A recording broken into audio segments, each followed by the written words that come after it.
തുടർഭരണത്തിന്റെ തുടർച്ചയ്ക്ക് ജനങ്ങളെ ക്ഷമയോടെ കേൾക്കണമെന്ന് CPM polit bureau അംഗം MA ബേബി. വിനയത്തോടെ മുന്നോട്ട് പോകണമെന്നാണ് ഓർമ്മപ്പെടുത്തൽ. ഭരണത്തിലെ മൂന്നാം ഊഴവുമായി ബന്ധപ്പെട്ട് ഇന്നലെ നടത്തിയ പ്രതികരണം MA ബേബി മയപ്പെടുത്തി. ക്ഷമാപൂർവം വിനയത്തോടുകൂടി ജനങ്ങളുമായി ബന്ധപ്പെട്ട് ജനങ്ങളെ വസ്തുതകൾ പറഞ്ഞ് മനസ്സിലാക്കി നമ്മളെ ചില കാര്യങ്ങൾ ജനങ്ങൾ പറഞ്ഞ് ബോധ്യപ്പെടുത്താൻ ശ്രമിക്കും.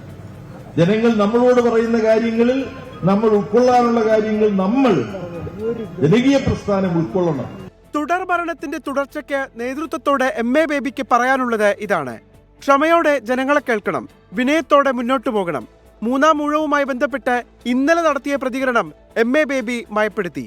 ഇന്നലെ MA ബേബി പറഞ്ഞത് ഇങ്ങനെയായിരുന്നു: ഒരു മൂന്നാം ഊഴം ഈ ചെങ്കൊടി പ്രസ്ഥാനത്തിന്, മണ്ണിന്റെ മക്കൾക്ക് അവരുടെ ഭാവി സുരക്ഷിതമാക്കാൻ വേണ്ടി പ്രവർത്തിക്കുന്ന ഇടതുപക്ഷ ജനാധിപത്യ മുന്നണിക്ക് ഒരു മൂന്നാം ഊഴം കിട്ടാനുള്ള സാഹചര്യം രൂപപ്പെട്ടു വരുന്നുണ്ട്.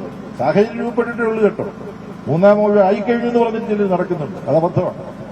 സംസ്ഥാന സമ്മേളനത്തിന് കൊടി ഉയരാൻ മണിക്കൂറുകൾ മാത്രം ബാക്കി നിൽക്കുമ്പോഴായിരുന്നു MA ബേബിയുടെ ഈ മുന്നറിയിപ്പ്. സംഭവം ചർച്ചയായതോടെയാണ് നിലപാട് മയപ്പെടുത്തിയത്. സംസ്ഥാന സമ്മേളനത്തിന്റെ ലക്ഷ്യം തന്നെ തുടർ ഭരണത്തിന്റെ തുടർച്ചയെന്ന് വ്യക്തമാക്കുകയാണ് MA ബേബി. അരുൺരാജ്, 24 കൊല്ലം.